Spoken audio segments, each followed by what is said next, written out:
right, so exciting day.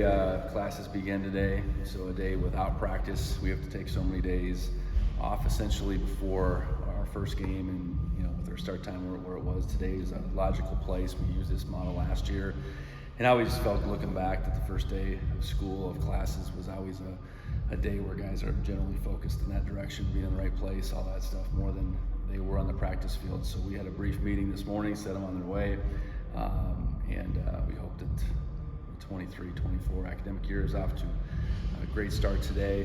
And then we're shifting gears to Utah Tech as of today.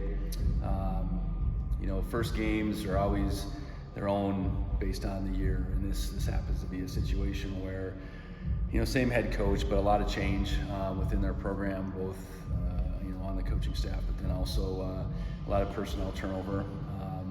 But they were a team that was emerging. I think last year they played Sam Houston tough late in the season, and then beat Stephen F. Austin, who was ranked. Rattled off a couple more wins after that, and then finished their season against BYU. So, they've transitioned. I think they're beyond their transition, I guess, to the FCS, and I feel like they're going to bring a talented team up here, ready to show that they're continuing to make that move. So that's where our focus is as we head into tomorrow's practice, and utilize our time as well as we can here moving forward. Before we officially get out of fall camp, what surprised you the most, from this team out of fall? Yeah, I just think you hope that you have a team that is locked in and ready to take on the competition within all these position groups, and I think we've done that. Whether that's a surprise or not, I don't think it was. I think position group wise, and I've spoke to it, I think our secondary is a position that we lost a couple mainstays in that group, but I think we felt like our talent level and then our overall depth was going to be significant. And I think that group, again, maybe not a surprise, but you're hoping it moves in the direction that it has. So, I think that's probably what I would point to at this situation. I have appreciated, I think our guys' day-to-day approach and living in that world. I think they're anxious now to transition to an opponent, certainly, but they've taken all these days, really seriously, and I think stacked them up, and here we are ready to move into a real live game week, so to speak. So high expectations for that group? Yeah, I think so. Talking about the secondary, yeah, absolutely. It's no real secret that's a position we didn't perform real well at times last year, and there's a lot to that. And we need to play better. We need to put those guys in position to make plays, to ask them to do the things that they do well. I think we have a good sense for what that would be, would look like, and by no means, is it a deal where we're going to be playing 5 guys either. We'll have to go with 5 guys to start that game next Saturday, but I think you'll see some more faces than just 5, and looking forward to see how those guys handle the game experience. Do you feel like you've accomplished everything that you were wanting to do in fall camp, or are there still a couple things you're wanting to fine-tune in this next week and a half as you get ready for next Saturday? I think fine-tuning, certainly. Yeah, we are not there yet.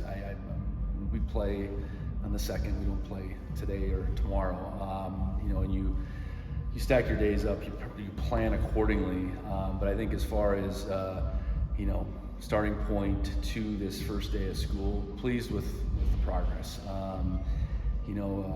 There's always some ebbs and flows as far as some guys having to sit out a few days here and there, some guys emerging, some new guys getting a chance to show what they can do.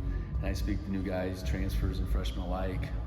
So yeah, I think it's gone as well as it could have, I think, to this point, but we still got some work to do. Anything from Saturday's film that stood out that you didn't notice as much on Saturday?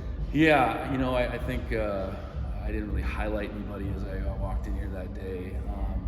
I think Drew Polidor continues to really impress. His range, I think, is something that we've seen on the back end, playing the middle third in particular, but his ability to come up and tackle guys and just cover ground, and I think that was impressive. Andrew Polidor continues to impress as a young DB that physically might not be big in stature, but is fast and strong, and I think is going to help us this fall. And I think on the offensive side, the continued opportunities to see Julius Davis and Scotty Humphrey. I think it looked good out there, but I think as we reviewed the film, I think they're continuing to make the progress. And not just to single those two out the running back room, but just in particular, just felt good about just getting to see them more. Some of the transfers in freshmen you kind of spoke about early on that you were excited about, how did they progress, in your mind throughout the later portions of fall camp? Yeah, I think at the running back position, both those two I just mentioned, I think, that's a spot that we don't tackle a lot. So when we do, you want those guys to show up, and I think they showed up as well as they had on Saturday. I know Jacob Trimble is a receiver, a true freshman receiver that I think beyond playing offense, I think can help us on special teams, and I think that continued to show through for Jacob. On the defensive side, I would probably point to Andrew and then John Johnson, transfer corner in particular. Those two are going to be in the mix, and they're going to be playing. Whether they start the game, I don't know necessarily right now, but I think they're definitely going to factor in at corner and then on special teams. And it was punt returner. Is there kind of some more clarity than there was early in camp, or is it still kind of a pretty open? With Ty being out, McCullough, he was the leader in the clubhouse, so to speak. He's back now, so we'll continue to see how that unfolds. Jacob Trimble is one of the guys that we've had back there that has done a good job. Marquis has become more comfortable catching punts, and certainly will be there on the kickoff end. So I think some movement, but getting Ty back and just seeing, if he's the guy we want to go with, I think is yet to be determined.